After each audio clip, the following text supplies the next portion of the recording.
All right. Happy Red Friday, guys. It is December the 1st. We are in December. Yes. December, week 13 of the NFL season. Time flies, man. Time does fly indeed. Happy Red Friday to all of you. Hope you're all having a great Red Friday. Getting ready for the Chiefs and the Packers for Sunday night. Just making sure the audio settings are good. Yes, they are. All right. How are you guys doing today? You guys know how this works. If you guys have been here before, if you're new to the Red Friday live chat, this is exclusively on Facebook and on YouTube. This is really your guys' show. You guys can steer the ship. I usually start off with my monologue and kind of giving my thoughts on things, maybe the biggest stories of the week. And obviously we touch a lot of ground on the podcast as we do each and every single Wednesday. But this is also for you guys. So for those of you who are coming in to the live chat, welcome. Appreciate you guys making this part of your Friday night. This is for you guys. This is almost like a Q&A. So if you guys have questions, comments, thoughts, ideas, whatever it is you want to talk about, comment below and I will read your question or your questions, your comments shortly after I give my opening monologue here. A couple things I do want to get to start off the Red Friday live chat today. So the injury report came out today, and Jerick McKinnon is listed as questionable. Nick Bolton is out. He just got back on his 21-day window, so the Chiefs are not planning on reactivating him and putting him on the 53-man roster anytime soon, but he is practicing with the team, which is great news. Jerick McKinnon did not practice last week and was out last week against the Raiders, but he went back to practice this week. And on the injury report, he was listed as questionable. However, Andy Reid did state that he does believe that everybody will be ready for Sunday Night Football against the Packers in Lambeau Field. So I'll start off by saying this. The reason I make a big deal about that, the reason I want to start off with that to open up the Red Friday live chat is that in December, okay, and listen, it's getting colder, obviously.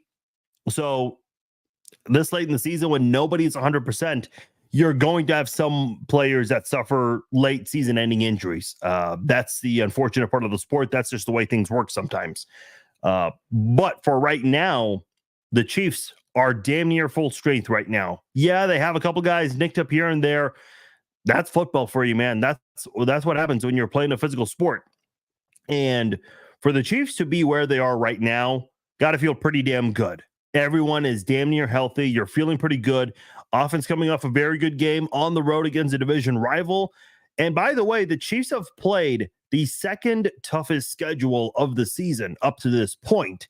And they have the easiest schedule in the AFC the rest of the way. The toughest game on your schedule is Buffalo at 6-6. That is the hardest game you have for the remainder of the 2023 NFL season. You close out the season playing the Chargers, who have just been abysmal. I mean, they've been a disaster all year long. And if for whatever reason, Kansas City is in a must-win situation in Week 18, well, not to say wins are easy, but I mean, who else would you rather play in the last couple of weeks? You have, when is the Bengals game? New Year's Eve, so that's Week 17. And the Bengals, obviously, even with Joe Burrow, have not been playing very well this season. Without him, they're even worse, if that's even possible. And then the Chargers are the final game of the year. Probably going to be Sunday, January the 7th. But it could get flexed on Saturday. The NFL has had 2 seasons completed now where they do Week 18 flexes Saturday, and the Chiefs have been a part of both of those flexes each year. So could this happen a third year in a row? I personally don't think so. But then again, last year they flexed the what was it, last year or the year before? Actually, well, both years the Chiefs played. 2 years ago, it was the Broncos, and last year it was the Raiders. 2 opponents who had nothing to play for, but the Chiefs were still flexed to a Saturday game. And listen, maybe they'll make up the Monday night football loss by giving the Chiefs a Saturday game. Who knows? By the way, I know a lot of people were upset when the news came out yesterday that the Chiefs Monday Night Football game against the Patriots got flexed out. That is now going to replace the Eagles Seahawks game on Fox. Eagles Seahawks will obviously now be Monday Night Football. A lot of there are some people that were happy about this because they don't like late games, and that's fine. To each their own. But I will say this: because this game is already bad enough to flex out of Monday Night Football, because the Patriots are just terrible and no one wants to watch that game. If you live outside of the Kansas City and Boston areas, there's a chance you will not get this game. It's a 12 o'clock game, and there are plenty of other games that are going on at that hour. So, or that 3-hour time slot, I should say. There's a strong possibility that if you do not have Sunday ticket, you will not see this game because the Fox is not going to air this in a lot of markets because the Patriots are just awful and everyone knows that this is going to be a one-sided game. Why else did ESPN get out of this? ESPN is thrilled to get out of that game. It's funny because my brother and I, we were talking about getting barbecue Monday night because Joe's KC is open on Mondays and not Sundays, unfortunately. And now that's not happening. That is not going to be the case for this Monday night game. So anyway, talked about the injuries. Pretty good right now. Jerick McKinnon listed as questionable, though he should be available. Doesn't mean he will be active, but he should be available if the Chiefs think that he should be part of the active roster that day and not on the inactive list. And Nick Bolton, he started his 21-day window, and he is making his way back. And listen, the defense has played great, and it can only get better from there. Hey, for those of you who are joining since the start of the live stream, never too late. Welcome. Appreciate all of you guys. Happy Red Friday to all of you. If you guys have any questions, comments, concerns, whatever it is you want to talk about, let me know your thoughts, and I will get to them. A couple other things I do want to get into. So Adam Schefter mentioned a short list of teams that Zach Ertz is interested in. Zach Ertz obviously recently released free agent, and Adam Schefter, that is, put out a list of potential suitors, and one of them being the Kansas City Chiefs. So Adam Schefter's tweet reads, Zach Ertz wants to land with a contender. Candidates could include Kansas City, Baltimore, and Buffalo. Didn't realize Buffalo was considered a contender. I'm not quite sure what they're contending for right now, but I saw the jokes because Dallas PD was searching for Von Miller, and I saw Buffalo Bills fans tweeting, we've been searching for him all year. So kind of got a laugh out of that one, but obviously the situation is not funny. Allegedly, what is going on? Allegedly assaulting his pregnant girlfriend. So not really anything we're concerned about for the purposes of tonight's Red Friday live chat. But yeah, that is unfortunately a thing that's going on. See, I kind of wonder if he just goes back to Philadelphia. That would make the most sense. Go back there, because I heard Jim Miller and Pat Kerwin today on Sirius XM NFL Radio talk about how they feel like the Eagles, even though they've got the best record in the NFL, they haven't played their best football up to this point. And listen, I mean, what are they right now? 10-1. I mean, they're playing better football than anyone else right now. I know with the betting lines, they're not the Super Bowl favorites, nor are they second. Number one is San Francisco. Number two is Kansas City. And I don't really know if I agree with that. As much as I like Kansas City being ahead of Philadelphia, Philadelphia's got the best record in the league at the moment. So I suppose we'll find out this Sunday, because there is a massive Eagles 49ers game that's going to be taking place right before the Chiefs and Packers get underway in Lambeau. So I'm very curious to see how that one goes, because a lot of people were hoping it would be two undefeated teams at that point. It's just hard to get that in December, but still going to be a heavyweight bout between those two teams. I'm definitely looking forward to it. And then the Eagles got the Cowboys the following week. Listen, I know I have not been big on the Cowboys. I'll admit that. People have even been getting on me every week for my rankings. I'll give it up to Dak Prescott. I've been a big critic of his for a long time, and he's been playing very well lately. He's been playing very well. But what's the best win on the Cowboys schedule this year? Well, it's that game last night against the Seahawks, the first team they played and beat over 500 this year. Now, they came very close against the Eagles in that wild game where Their tight end was just literally an inch shy. His left knee came down before his right knee. Had it been the opposite way, it would have been a touchdown, and they could have probably beaten Philadelphia in that game. So I don't know. I mean, you can only play who's on your schedule, and if you're winning, that's all that matters. And right now, the Eagles are 10-1, and they're playing really the best football, in my opinion. So I have them number one on my rankings. I see your guys' comments. I'll get to those shortly. The last thing I do want to touch on here, and maybe you guys have some thoughts on this as well, is Tyreek Hill's comments on RG3's podcast. Breaking news, Tyreek Hill talking about the Chiefs again. Listen, he was part of a very prolific and dynamic offense in Kansas City. Like, I'm sure there are a lot of stories to tell about this Chiefs team with Mahomes, Bieniemy, Reed, Kelsey, and obviously even without Tyreek Hill, the phenomenon continues because the Chiefs go on to win a Super Bowl, the Donna Kelsey Bowl, the Kelsey Bowl, and now this whole Taylor Swift thing. Like, I mean, this is a crazy yet very exciting era of Chiefs football. But there comes a point in time where it's like, you know, what were Dolphins fans doing? They were lashing out at Chiefs fans last offseason saying, oh, well, Chiefs fans keep talking about Tyreek Hill. Well, who's talking about who now? Okay. Tyreek Hill was talking shit to Trent McDuffie, and 2 plays later, Trent McDuffie forces the fumble that went back all the way for a scoop 6. And he's still talking about the Chiefs to this day. He even made a comment saying that he wouldn't be able to sleep if he couldn't score against Kansas City. Now on RG3's podcast, he talked about how he felt like he was the side chick. His words, not mine.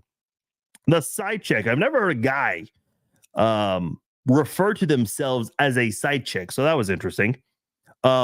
He felt like he was the side chick in Kansas City, and that Kelsey and Mahomes had a very close relationship, and that he didn't feel as close. He wasn't invited to some events. Apparently, he was invited to Joe's KC Barbecue. He's like, no, I'd rather go to a fancy restaurant, which Joe's KC had a funny response to that earlier today. They basically photoshopped their the building of their restaurant, and on top of it, they put fancy Joe's KC Barbecue. It's like, that's funny. Man, I don't know. Like, listen, a lot of people criticize Brett Veach for that trade, and look what happened. The Chiefs won a Super Bowl without Tyreek Hill last year, their first year without him, and now in their second year without him, has the receiving corps been good? No, far from it. But they're still like if they win this Sunday, they have the number 1 seed in the AFC, or at least they will be first place in the AFC right now, I should say. Number 1 seed will still be up for grabs, but the Chiefs are doing just fine without Tyreek Hill. Yeah, sure, maybe there was that concern, like, how are we going to look without Tyreek Hill? I know this year Chiefs fans are now saying, well, we should have kept him.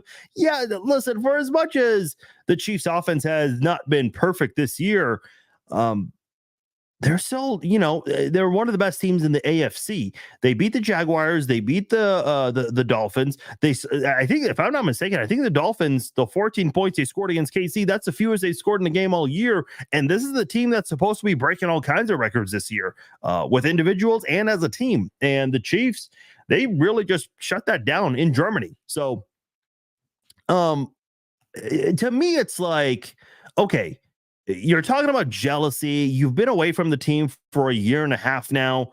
What's going on? Like, what is it about this team? And I don't know if RG3 asked something. I'm not going to go back and listen to the podcast. I have no interest in that whatsoever. But is there like a part of Tyreek Hill that's looking back and it's like, do you regret demanding as much as you did, which led to a trade? Because he did talk about wanting to stay.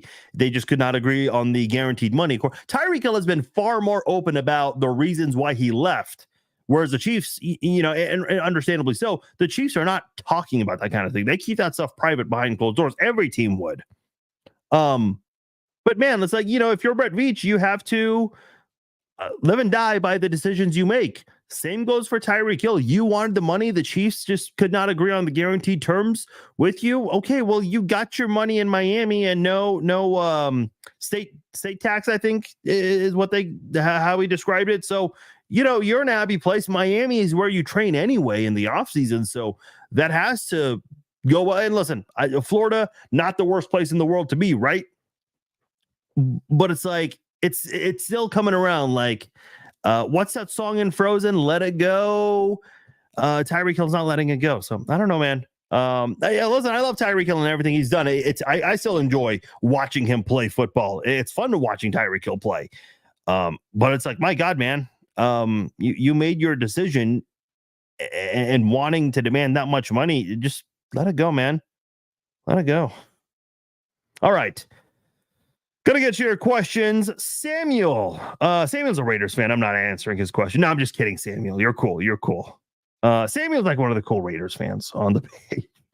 Who do you think is the biggest sleeper in the AFC and NFC in the playoffs? That was a really good question to start off. Okay, I'm glad I answered. I'm glad I'm answering your question. Off the top, I'm gonna look at the playoff picture in a moment, but I kind of just want to think to myself here. Sleepers in the AFC and in the NFC.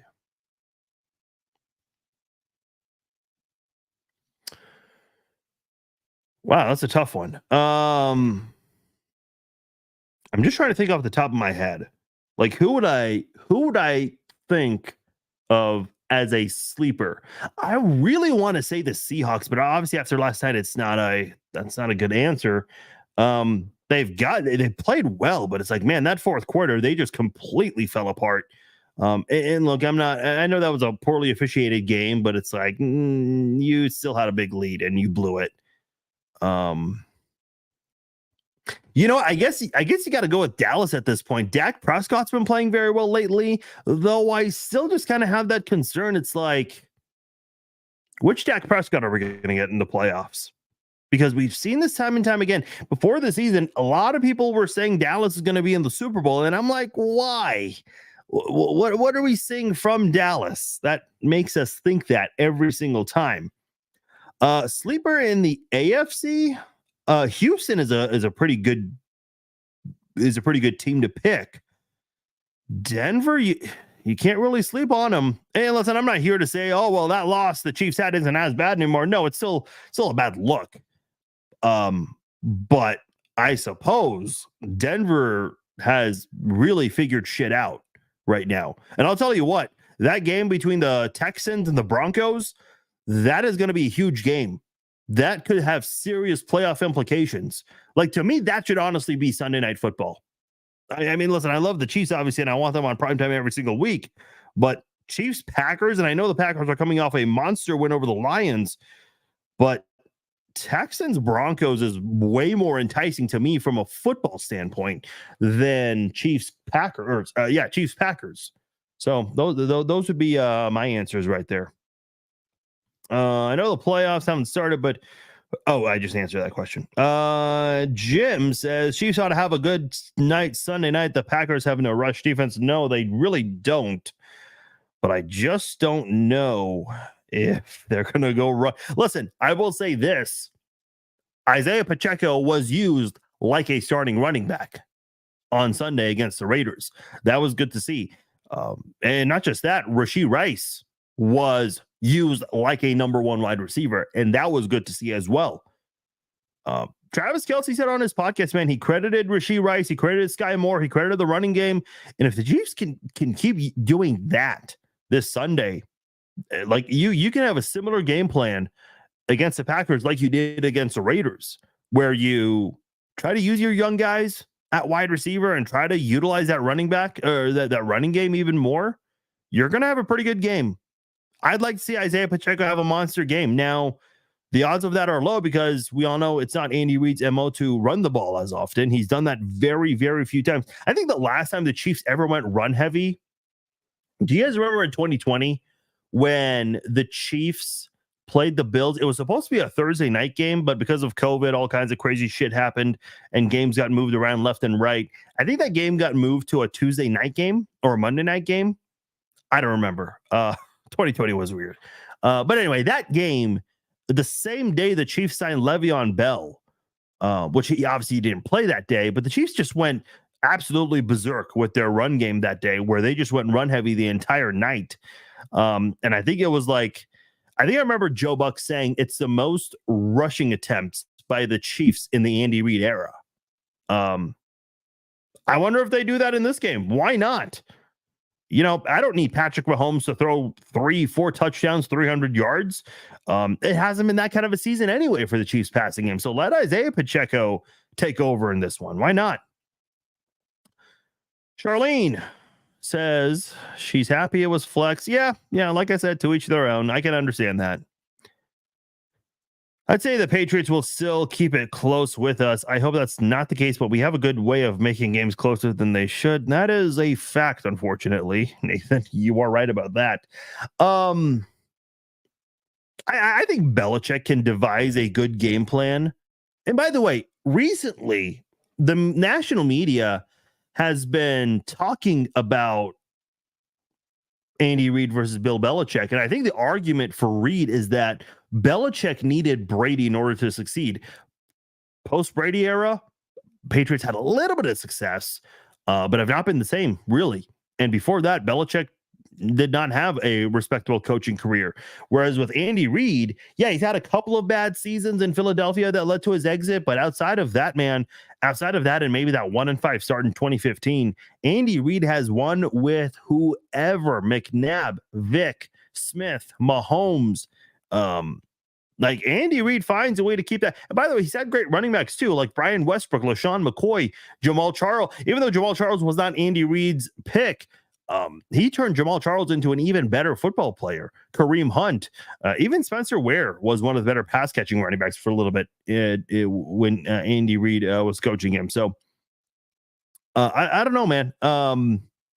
Yeah, Belichick's got the 6 rings, and even before Brady left, there's always been this argument of, okay, who's the reason? Is it Brady or is it Belichick? Well, now I think we know our answer. It's Brady. In his first year outside of New England, he goes on to win the Super Bowl. Unfortunately, it was against us. But yeah, I mean, it sucks that it's going to be flexed out.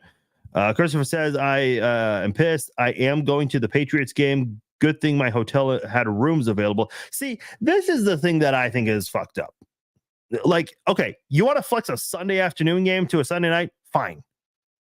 But like, if you've got tickets to a game, you have to understand like that can happen. So don't plan on leaving Sunday night for a game that's potentially at noon or 3:25. But to change the day of a game, that's messed up.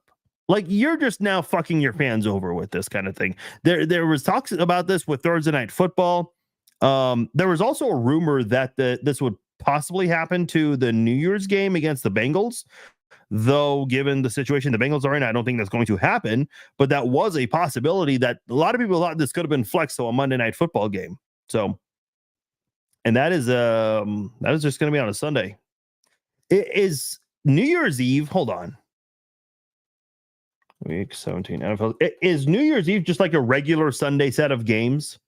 Or how is that working out? Because I saw they put some games on Saturday, though I may have been the week before. Oh, I am looking at the wrong year. Whoops, that's 2022. Let's see. Yeah, Sunday, December the 31st, New Year's Eve is a regular Sunday. Okay. Yeah, I know Christmas Eve has fallen on a Sunday before, and they treat that as a regular Sunday. But if Christmas Day is on a Sunday, which that's the case this year, they'll only have 1 or 2 games. The Chiefs are obviously playing Christmas Day. Who else is playing Christmas? Okay, I'm at the wrong year again. Bear with me, guys. I know this is not the best live stream content here. So there are 3 games. The Chiefs and Raiders start things off. Then it's going to be Giants, Eagles. That is going to be a bore. And then Ravens, 49ers, Christmas night. That should actually be a really good game. Of all the holiday games this year, that might be like the only good one this year. Yeah, the NFL kind of whiffed with the holiday games this year. Let's see. Appreciate our favorite journalist sticking to sports. Yeah, a couple of you guys were mad last night that I was watching Fox News. So for those who missed it, I posted a picture of Thursday Night Football on one TV, and on the other TV, I had the governor versus governor debate on. Because I thought it was actually good, by the way. I'll make it quick, but I do actually want to see more of that in this country. Like, I'd love to see more Like, even if you're not running for anything, I think it's good to see two people from opposite sides meet like that. We need more of that, in my opinion. But people were like, "Oh, you're watching fake news." You guys realize you're watching Carissa Thompson at halftime, right? If you don't know what I'm referring to, then I can't help you. I'm sorry. But I'll leave that there. Ertz is out of his prime. We don't need him. Yeah, I agree. I don't even see it happening. I don't even know if the Chiefs have serious interest in him. See, Logan's saying the same thing. I'm sorry. Logan's actually saying the opposite. Okay. See, I can see that, but I think the Chiefs really like what they have. I'd be very surprised if this happens. I really would. I could see the Chiefs considering it, but I don't see them making this move. And if they do, I will let you guys know I was wrong. Hasn't been the same. Yeah, the level of play has gone down. Niners Eagles game. Yeah, that's going to be an awesome game, Joe. I agree with you. I'm definitely looking forward to that game before Sunday Night Football. There are a lot of really good games on Sunday. A lot of really good games. You have Broncos and Texans. I mentioned that one already. Eagles and 49ers. Lions Saints, I think, is going to be better than expected. I think Colts Titans could actually be really good too.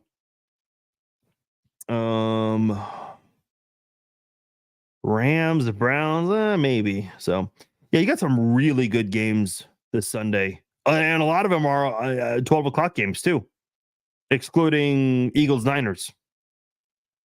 Yeah, a lot of good 12 o'clock games this week. So should be a fun slate of Sunday games before the Chiefs go at it with the Packers. Yeah, Dak Prescott, I know. Listen, he deserves credit. I've been a big critic of Dak Prescott. I'm not really a big believer in him nor the Cowboys, but I do think that he's having his best year, I think. I think he should be in the MVP. I think right now the MVP is Jalen Hurts. Behind him, a lot of people say Patrick Mahomes. I don't know if I agree with that. Here's my thing. If Patrick Mahomes is number 2 in the MVP race on the betting lines, man, this just tells you this is not really a great year for the NFL in general.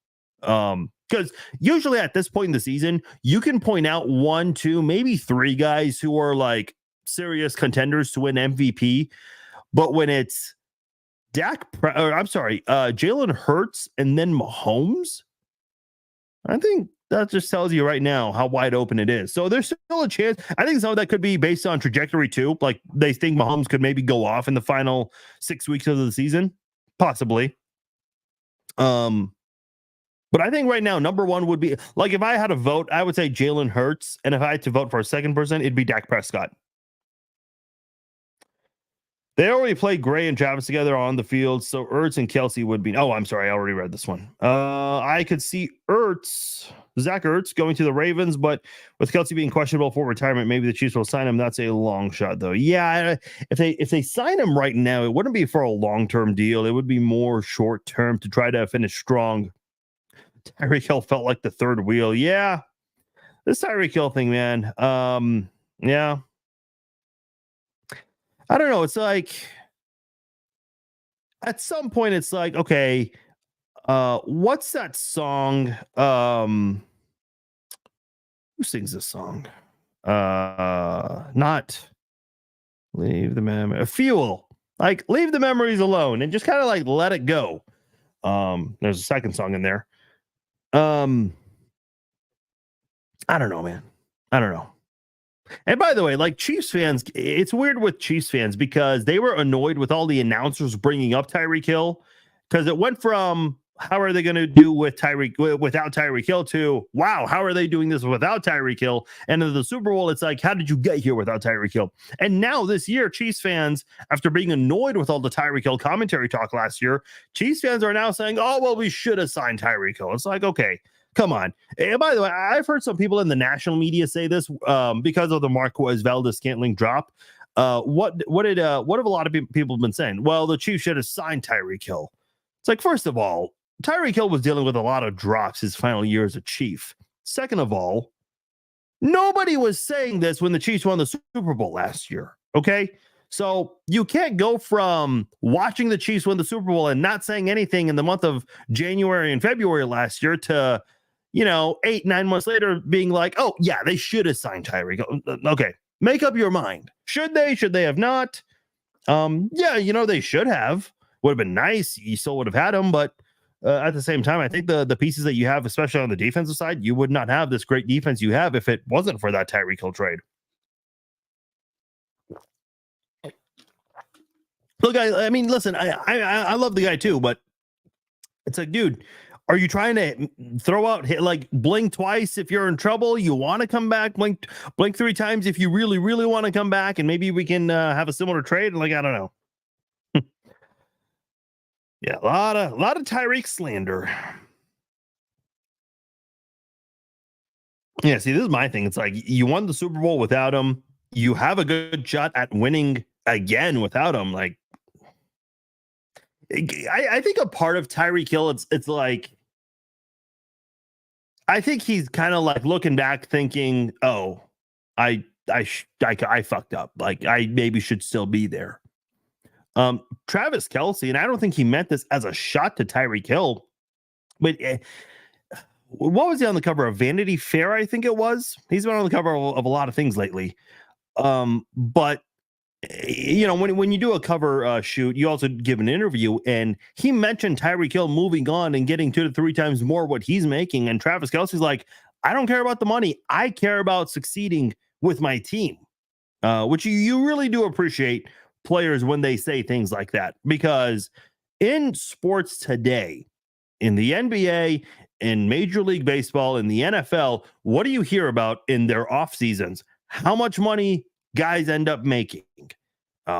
So in an era where we hear so much about players hitting the bank, to hear Travis Kelce's comments is really refreshing and kind of makes you feel fortunate about the position the Chiefs are in to, and listen, they're still paying Patrick Mahomes a lot of money. So, and they've paid Jawaan Taylor a lot, not really looking good right now, contract wise. So the salary cap is a real thing, but you're still in a better place than most teams, man. 100%. Like look at Cincinnati. Okay, the Joe Burrow contract is going to kick in next year. They overpaid Orlando Brown. Do you really think they're going to keep Jamar Chase, Tyler Boyd, and T. Higgins? Like, you think all of them are going to stay? Oh, by the way, you got to really take care of that offensive line, because Joe Burrow, as great as he is injury prone. So, yeah, it really makes you appreciate the Chiefs, especially that comment from Travis Kelce. Newer says, bye, Felicia. Jim says, seems like Tyreek turned into a professional attention seeker. There has to be like a hidden Taylor Swift joke in there, because people are saying that about Travis Kelce right now. I would say clear called tampering. Oh, that's a good way to lose a Super Bowl. I have no idea what you're talking about, Paul. I don't know what tampering has to do with anything we're discussing. Would you resign Jones or Snead? See, if you asked me this back in August, I would have said you got to resign or extend rather Trey Smith and Creed Humphrey. And don't get me wrong, I still think that is a very big priority. But with the way this defense is playing, man, I think Chris Jones has really changed a lot of opinions about paying him. Listen, man, I don't know. This is so hard. I think Snead is playing great, but you have a lot of young cornerbacks that are like growing and playing better, like McDuffie, Jalen Watson, Josh Williams. I think Nazeed Johnson, the jury is still out on him. He's got a chance to prove himself. I think you can afford to lose Snead more than you can afford to lose Jones. And I know Jones is going to be in his 30s, but he does not look like he's regressing anytime soon. He really doesn't. I know he hasn't statistically played well lately, but I would not want to be without Chris Jones. I really don't. Steelers Rams, yeah, that should be a good game too. Yeah, no wait, the Rams are playing a different team. Oh, I think you're answering the other Samuel's question. Never mind. Dallas has been one winning team. The Seahawks, yeah, I know. And I listen, people have been bringing that up about Miami this year, that they haven't beaten a winning team. But you can only play these on your schedule. And Dallas is playing very good football lately. Dak Prescott has been playing very good. Let me just quickly do a stat check on something, because I saw them putting out the stats about Dak Prescott and how many touchdowns he's had in like a certain time span, because he leads the NFL in touchdown passes right now with 26. Now, by the time, well, actually, no, the Bills don't play this week. So maybe Tua takes over. If Mahomes has a monster game, maybe he can tie him. But Dak Prescott's probably going to be your league leader in touchdown passes going into week 14. So, and he's got 26 touchdowns and 6 INTs. Like, that's a damn good ratio right there. That is a very good ratio to have. Playing really maybe his best football. What's his career high for touchdown passes? Because I've got a feeling he can maybe break that this year. 37 in 2021. And then he had 30 in 2019. Okay. All right. He's got a very good chance at breaking that for sure. And he's just got 6 picks this year, man. 6 picks. That's good. That is a very good ratio right there. So we'll see. Yeah, I know, man. I don't disagree with you. Yeah, that I don't want to sit here on December, like the first week of December, and say the loser's out, but that does have serious tiebreaker implications. It really does. Like, look at the Bengals. Let's say they had Joe Burrow. The Bengals have only one win in the conference, and that was against the Bills, who, by the way, are not in playoff. I mean, they're in playoff contention, but they're not in one of the 7 seeded teams at the moment. So it's like, these games are going to really start to matter more. So even if the Bengals still had Joe Burrow, like, what are their chances of getting in? Because a lot of the head-to-head matchups, they don't have the advantage there, except for Buffalo, which is meaningless at the moment. They're winless in their division. That is really going to hurt your chances of getting into the playoffs. Now, again, I don't think it's going to be the case because they don't have Joe Burrow. So how sweet would it be, man? Just if they can still be in playoff contention, the Bengals, that is, which I don't think will be the case by the time the Chiefs and Bengals play, and the Chiefs are the ones that officially like eliminate them. That listen, obviously we have higher standards, but given how much Bengals fans talk, by the way, lately it's been zilch, zero, nada, not shit. It'd be fun. It'd be a fun way to end the season. Not since Kareem Hunt have we really ran the ball. No, you're right about that, Gwen. Even then, I would still say the Chiefs would throw a lot more. I mean, we had Kelsey, Watkins, Hill back then. Oh, for sure. I think that's going to be the case moving on in the future. Yeah, the Chiefs did run the ball with CEH a few times that year. Yeah, I remember CEH's first game against the Texans. He looked really good. Not as good as Kareem Hunt in his debut, but still looked very good. And then he had another game that year where he just went off and had a big game. And I remember CEH, he was second in rushing yards at one point behind Derrick Henry. And everyone knows how great Derrick Henry was that year. So, yeah. Unfortunately, we just haven't seen the same CEH since then. A lot of injuries that have set him back. And Isaiah Pacheco has come to the occasion.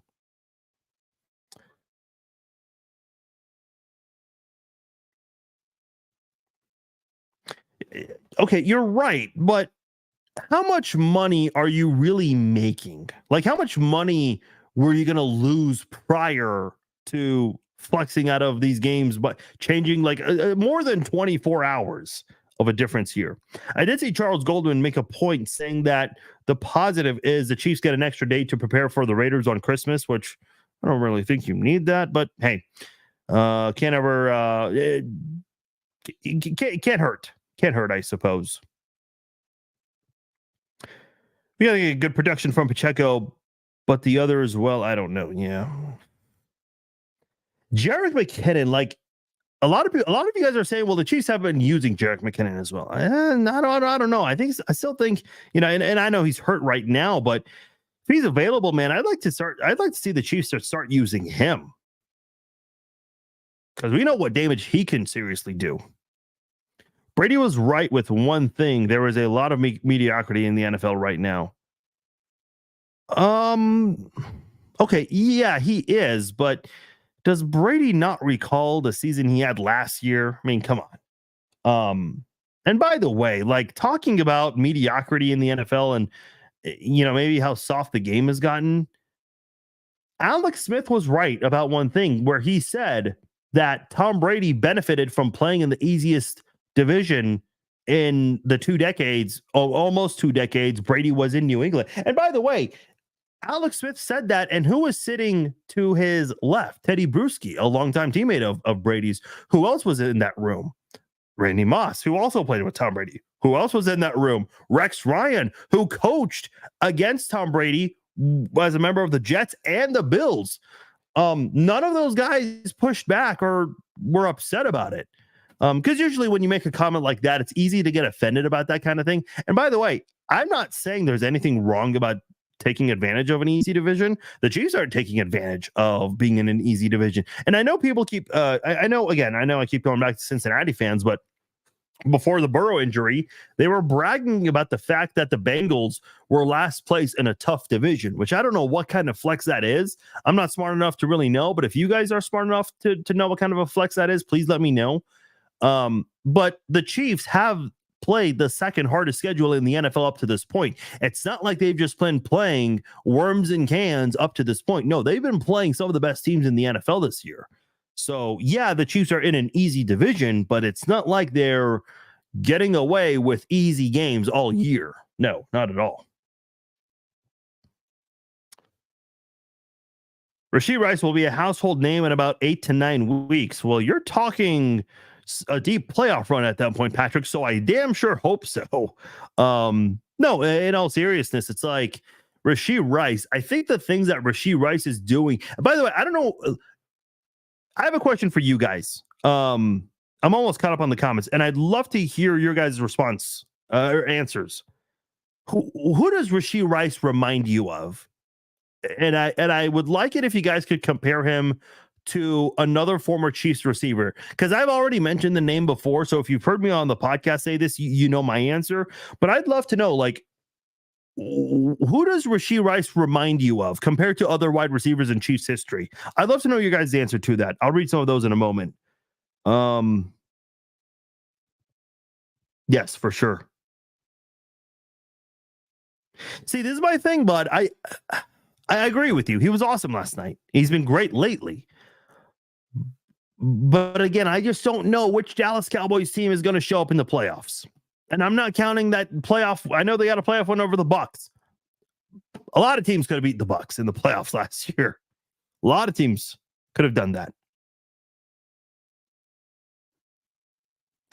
Hill will always talk about the Chiefs. We have young wide receivers that took that for McDuffie. Yeah. And then, yeah, that the draft pick to get McDuffie. Yeah. Oh, Scott's asking a really good question. What do you think of them Jayhawks tonight? Yeah. How do I think they'll do? They're playing a really tough team. And KU got, they've been in a little bit of a funk this year. I'll be honest, I've not paid attention lately because I was on vacation last week. So I'm not really the best person to ask about Cal. Here's my thing. Like, I love my Jayhawks. I love my Vegas Golden Knights, but during football season, it's just so hard to get into those sports. But I am going to be watching KU tonight, and they're playing UConn. Why the hell not? I'll go with the Jayhawks. We got to do an air horn at some point today. So I know that's not everyone's favorite answer tonight, so I apologize. He wants more money. Look at Brady. He was taking pay cuts for the team around him. Yeah, he was. And Brady was also making a lot of money elsewhere. Even before he married Giselle, like, he was already making. Scott Pioli, who Chiefs fans are aware of, Scott Pioli does a lot of media now, and he said that even before Giselle, like, Brady was very adamant about being comfortable making $8 to $10 million a year, which is plenty. I'm just thinking, like, if you make $1 million in a year, Obviously, you got to pay your taxes from that, but even then, you still have a lot of money there. Like, that's a lot of money that a lot of people make in a lifetime. I really want to keep Drew Tranquil. Yeah. See, a lot of people. So I have not talked about this, but a lot of people have been talking about what the Chiefs should do when Nick Bolton comes back. A lot of people want to see more Drew Tranquil, and I don't quite disagree with that. How much can you really use these two linebackers at the same time? Because, it'd be one thing if you split the stats, but, or not the stats, the snaps, I should say. But then it's like, you got to kind of get on a roll.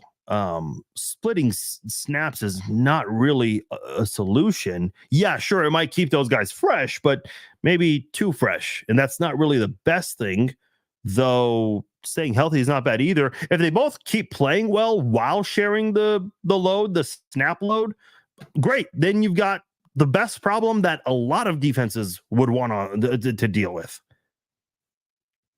C is good for flags too. Yeah, he is the second most penalized player in the NFL. By the way, for people who say the refs rig it for the Chiefs, I wish that was true because Jawan Taylor and L'Jarius Sneed lead the NFL in penalties. So I always found that funny.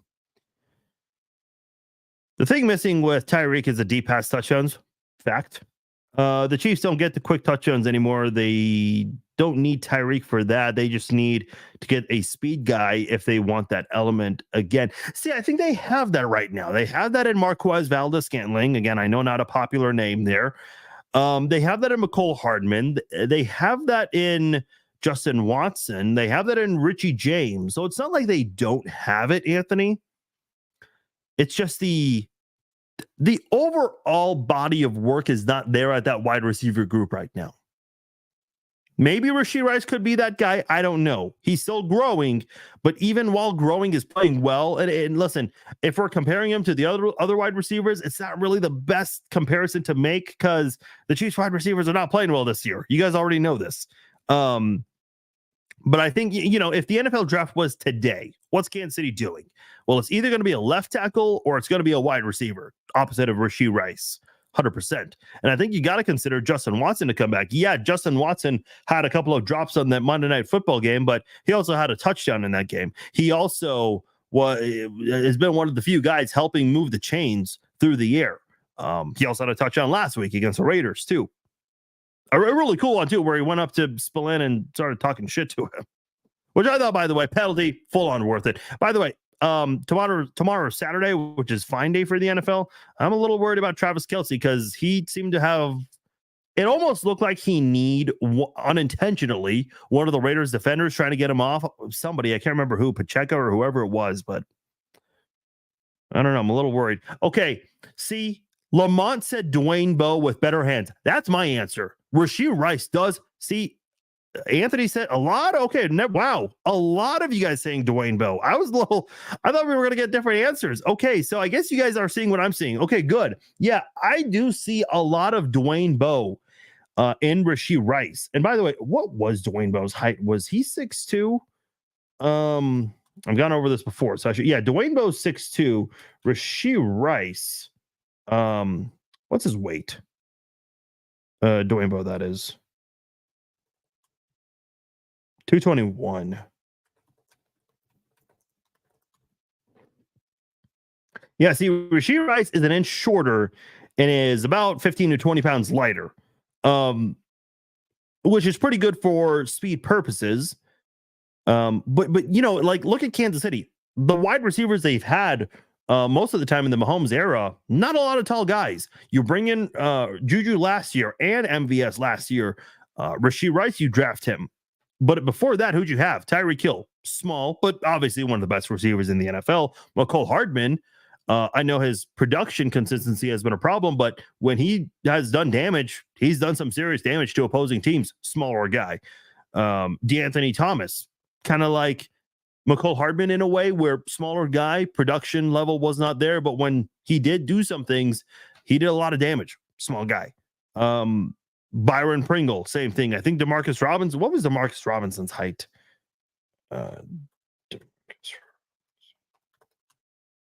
He okay, 6'1", so taller than the average receiver the Chiefs had. Pringle was 6'1". Okay, I thought it was maybe a little shorter than that, but you get the idea. Yeah, Chiefs have had a lot of smaller guys that have helped them with their offense lately. Now, I think the Chiefs' speed is still important, but they want to try to utilize that more. KU over UConn. KU women's volleyball playing in the NCAA tournament right now, down 12-15 third set. No, okay, well, hopefully they bounce back. Yeah, I was when I was a student at KU, man, volleyball was such a huge deal in Lawrence. And I know it's a huge deal in places like Nebraska and a few other places, but man, I was completely oblivious to how popular college volleyball is. It's a huge deal. And I remember when Kansas City had the Final Four for volleyball, man, a lot of fan bases showed up, and which by the way, I love. I can tell you guys this for a fact. I've spoken to people from the NCAA. They love Kansas City. They love the Sprint Center, which is now the T-Mobile Center. I still am not used to that. They love that venue, and they love what they have across the street with the Power and Light District. A lot of the volleyball teams, when they were in Kansas City for the Final Four, they utilized that for pregame pep rallies and whatnot. And the volleyball players would enter the arena from PNL, which was really cool to see. So at what special teams liability do we move on from Tobe? Yeah, I know the special teams unit has not been consistent the past couple of years, but Dave Tobe still does a lot of really good things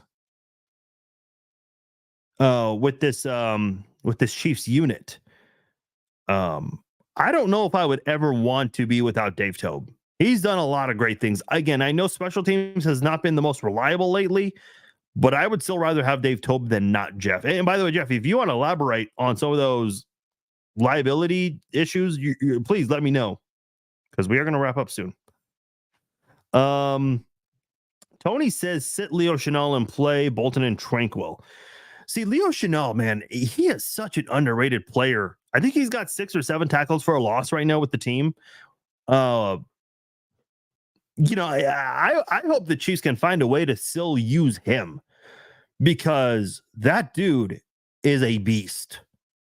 You know what the Chiefs remind me of with their linebackers right now? Because Willie Gay, should also be mentioned in this as well. They remind me of when the Steelers had this really powerful set of linebackers back in like the mid to late 2000s with James Harrison, James Ferrier. There are a couple other guys. I'm trying to look at that Steelers depth from back then, because they had some monsters at that position group. I'm going to see if I can pull that up quickly. What did their 2010 or 2011 depth chart look like? Hines Ward, man, I forgot about that name. Lamar Woodley, I forgot about him. Brett Casel at the defense. Lawrence Timmons, yeah, that group of linebackers right there. Lawrence Timmons, James Harrison, James Ferrier, Lamar Woodley. That group of linebackers might have been one of the best groups in NFL history at the linebacking corp. The Chiefs have had good linebacker groups in the past. They had Derek Johnson, Justin Houston, Tamba Hali. Unfortunately, that was only very successful for a very short period of time. Like, I would say maybe 2-3 years max. In the 90s, okay, little bit of success there with DT, of course. You would have to really go back to the 60s to talk about a great linebacker group with the Chiefs, being Willie Lanier, Bobby Bell, and Jim Lynch. I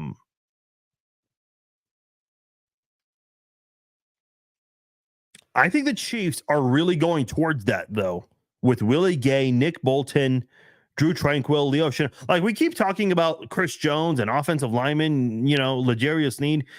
These linebackers, man. And by the way, Tim Grunhard mentioned something because of Nick Bolton's injuries. Like, not that, you want to celebrate an injury, never. But if you are a general manager, you are kind of benefiting from Nick Bolton's injury right now, because you have to think about re-signing Creed Humphrey and Trey Smith very soon. Also, they're going to be eligible for new deals. But because of Nick Bolton's injury, this does allow Kansas City to maybe, Nick Bolton's not in the greatest position right now to demand a big deal.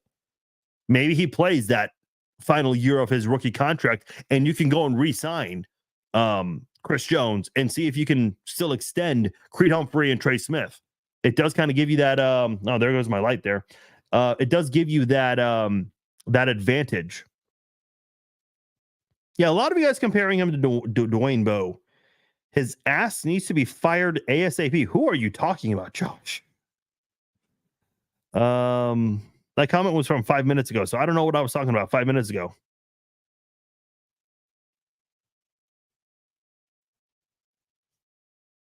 I don't know if anyone else will agree with this, but the Chiefs team reminds me of the 2018-2019 Patriots Super Bowl team.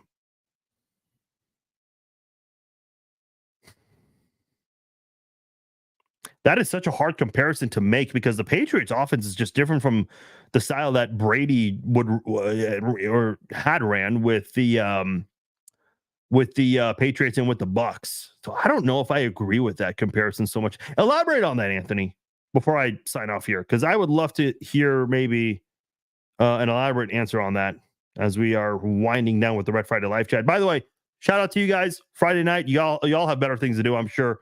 So I appreciate you guys making this part of your Friday night. Jeff says fair catches inside the 10. Watching. Okay.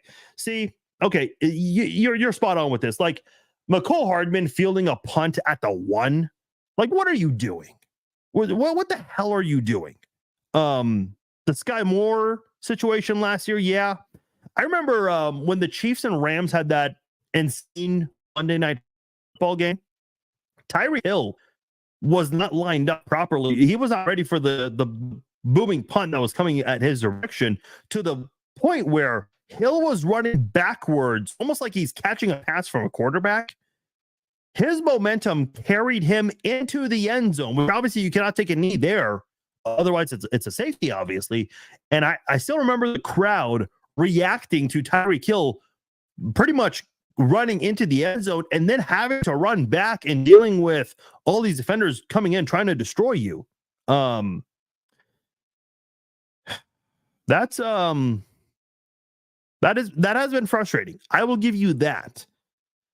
And listen, I just hate the rules with kick returns. I know we're talking about punt returns, but still, it's like, come on, you got to be better than that. By the way, did you guys see Jason Kelce? The news from Jason Kelce? I thought it was a joke. No, it's real. What is this? What is this right here? A movie? Or I don't know, is that a movie or a show? I don't even know. I don't know the details on this. Like I saw Jason Kelce post this on Instagram and Twitter. I still think this is like, I'm waiting for him to be like, this is a joke. Look at that. Look at Jason Kelce here. That looks like an AI Jason Kelce. Mark Wahlberg is apparently in it, so that's cool. By the way, before I forget, on X is the only place I'm doing this. We are doing another Christian Okoye signed book giveaway. My brother just did one on his Facebook page. Already sent out the box to the winner. They should be receiving it next week. I'm doing one on Twitter, and the winner will be selected in exactly 2 weeks. So if you haven't done so, get to my Twitter or X and get on that. Yeah, this is. I mean, they're the guys who do anchor the defense as a whole. They are the heartbeat of the defense. So it's good to see the Chiefs have a lot of great linebackers right now on the team.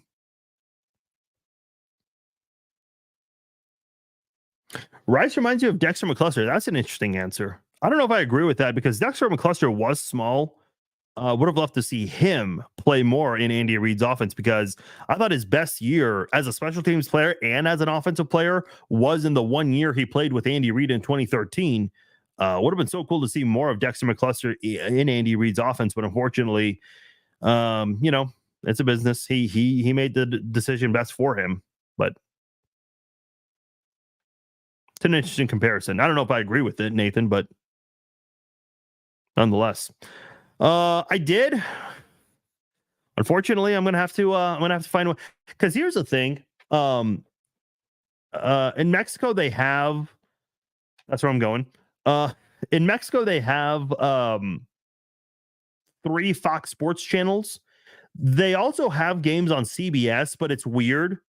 Like, I don't know if it's on a timer, but every 5 minutes they will change the game. It doesn't matter if a team is like right at the red zone or what. They will just change to another game and then they'll change it right back. I hate how that works in Mexico. Like, stick to one game. I'm hoping the Chiefs will be on one of the Fox Sports channels, considering it's a late kickoff. It's a 3:25 game. They should be on one of the Fox Sports channels when I'm there. So, it's also going to be on my mom's birthday. So, or I'm gonna be figuring out a lot of things that afternoon. So how they had a few head scratching losses. The offense had issues, and Gronk was really the only target. Their offense wasn't as good after losing Brandon Cooks. Their defense shut down the Rams. I remember that.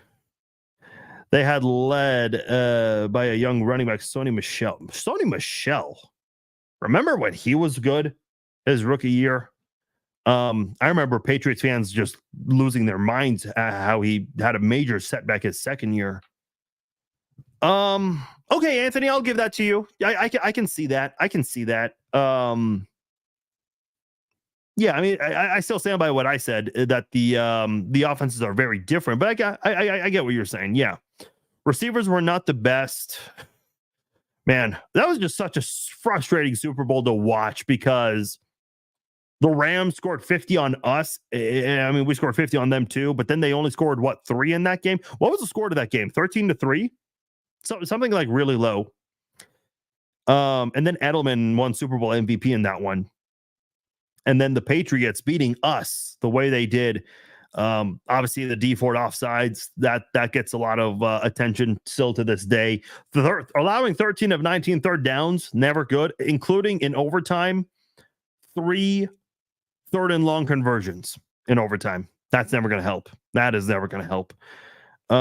What else? Tyreek Hill running backwards on a punt return and then a penalty on that play, which led to a 3-and-out, and then gifting the Patriots an easy field goal. I still remember Anthony Hitchens. I think it was Anthony Hitchens or Reggie Ragland, one of those two, came away with a pick in the end zone when the Patriots were within striking distance in the first half. That could have been a 21-0 game. And I still remember Mahomes fumbling right before halftime. It could have easily been 28-0 at halftime, but that was a wild one, man. I still remember Edelman. They were like, did he touch the punt return? Did he not? Because Dan Sorensen picked it up. And then 2 plays later, Edelman actually did go. It went off his hands for a tip pass, and it was intercepted. And then Dan Sorensen laid him out. It's like, Jesus Christ. That was the most roller coaster of games ever. I still remember that game. And I remember Damian Williams. That guy went off. People thought that if the Chiefs still had Kareem Hunt, they would have won. I don't know, man. Like, Damian Williams had 3 touchdowns in that game. But I still remember my reactions from that game, because it's the first time in my lifetime, and in probably a lot of your guys' lives, where that's the first time you ever saw the Chiefs be 1 game away from a Super Bowl. And I'm just sitting there. I'm not celebrating any of the offensive touchdowns. I just wasn't. I'm like, I need defense. I like, offense is there. I need defense right now. That was a wild game. Listen, I know, again, the way that ended, not ideal. But I will still say, to this day, I think that's top 5 biggest game in Chiefs history, because it was your first time ever having the AFC title game at Arrowhead. You had Tom Brady coming in. So many fans were witnessing success they had never seen since Joe Montana coming to Kansas City, which was a little different. And don't get me wrong, I mean, that was a wild time because it was Joe freaking Montana, but this is, your own guy that you drafted in Patrick Mahomes. And you knew that the success was still going to be there. Score prediction, I'm going 24-20 Sunday night. If only Sammy Watkins had been able to break away on that long pass. See, I don't recall that one. Sammy Watkins had a pretty. Oh, I think I do. I think I do recall what you're talking about. No. I do recall what you're talking about, Anthony. I think I do remember now. You're talking right before overtime, right? That's what comes to mind. Because wasn't there some talk about Mahomes missing someone downfield right before overtime? Yeah. Yeah, that's what I thought. Man. Oh boy, what could have been if the Chiefs won that game, if they had their offensive line intact in 2020? Woulda, coulda, shoulda. But hey, man, listen, I'll end by saying this. Brady went to 10 Super Bowls. He lost 3 of them. Mahomes has been to 3 so far, and he lost 1. And unfortunately, that one was a blowout. If the Chiefs are going to continue on this path of success, then you can hear my laundry back there. I'm still doing laundry from my vacation coming back. It's the Chiefs are going to have another Super Bowl loss because they're expected to go to a lot. Like if Mahomes is going to have the same career path as Tom Brady, then, you're going to have more Super Bowl wins. You'll also have more Super Bowl losses, plural losses. I'd love to sit here and say they'll never lose Super Bowl ever again, but I don't know, man. Anthony says I trade last year's Super Bowl win for the Bucs Super Bowl.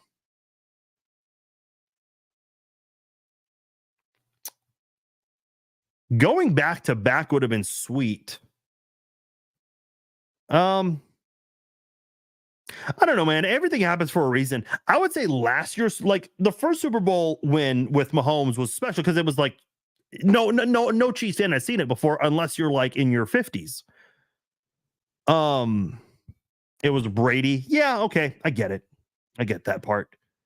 To me, man, last year was just so sweet because everybody doubted the Chiefs. Like nobody thought the Chiefs were going to win a Super Bowl that last year. Nobody outside of Kansas City. Tucker says that would have been cool. Mahomes knocks off Brady. Yeah, it makes sense. That's what Anthony was pretty much just saying. I remember my mom's a huge Bill Maher fan, and she watches her program religiously each and every single Friday night. I'm sure she'll be watching it tonight too. She sent me a video because Jimmy Kimmel was the special guest that night. And Bill Maher was like mocking the whole Tom Brady thing, the GOAT, the best. And then he made a comment. He goes, Mahomes, please beat this motherfucker. It's like, I never thought in a million years the Chiefs, because even in the AFC title game, the one where D Ford was offside, I still remember ESPN was doing like a poll, like, who do you want to win? Even people in California and Colorado, Broncos fans, Chargers fans, Raiders fans, they were all pulling for the Chiefs because they were tired of seeing Tom Brady go to it so many times. So yeah, the Chiefs were like the good guys for a little bit because they kept going up against Tom Brady. Now that's no longer the case. Now they've replaced Tom Brady as the villains of the NFL, which, hey, I love it. It wasn't a Super Bowl. It was a Kelsey Bowl. Fair enough. Here's what I will say. I really hope the Chiefs win the Super Bowl this year because I do worry about their window now because with all the players you're trying to keep and re-sign, I wonder if the Chiefs are going to be the same team next year.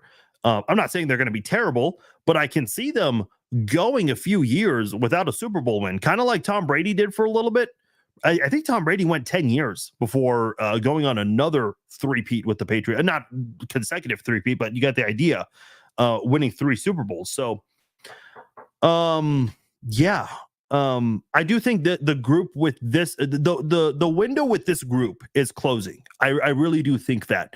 So if they can just win one more, and if they can do it this year in Vegas, man, that'd be sweet. Because then, personally, I can live not winning for a couple more years and trying to rebuild and then get back to it, kind of like how the Patriots did eventually with Brady. So that's the way I see it happening. All right, guys, I'm out of here. This was an awesome Red Friday live chat. Hey, it's getting bigger and bigger. Listen, I got to be honest with you guys. I know I say this every week, but when I brought back the Chiefs Zone podcast, I was a little nervous. Wasn't quite sure how much interest there would be for that podcast, but my ideas I had for doing a Wednesday podcast and then doing a Red Friday live chat. And I was nervous because it's like, okay, it's Friday. People have better things to do on a Friday. You guys have been fucking awesome every single Friday. Have we had a couple of like lull Fridays? Yeah, that'll happen. But more times than not, man, it's been a home run, not because of me, but because of you guys. If you guys are not here watching, commenting, interacting, this is not possible because that's the purpose of this Red Friday live chat. So I appreciate you guys doing what you guys do, making this a very lively and entertaining Red Friday live chat. All right, I'm out of here. I got to get ready for KU UConn. Some of you guys care. Some of you guys probably don't. Otherwise, appreciate you guys making this Red Friday live chat a successful one. I'm out. Enjoy the rest of your Friday.